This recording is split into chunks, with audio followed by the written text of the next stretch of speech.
Tired of losing track of amazing videos? Let's create a YouTube playlist to keep your favorites organized. First, make sure you're logged into your YouTube account, then find the video you want to add to a playlist. Beneath the video, you'll see a Save button. Click on it. A small menu will pop up. Now, select Create New Playlist. This will open a window where you can name your playlist. Give your playlist a descriptive name that reflects the videos it will contain, for example, awesome tutorials or my favorite music. Next, choose the privacy setting for your playlist. Public means anyone can see it. Private means only you can see it. Unlisted means only people with the link can see it. Select the option that best suits your needs. Once you've named your playlist and chosen a privacy setting, click the Create button.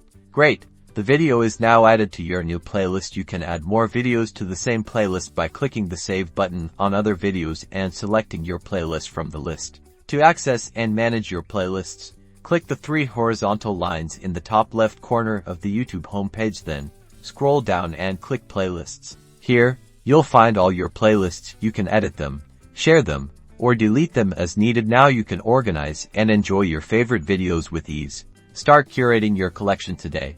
Don't forget to like and subscribe for more helpful YouTube tips.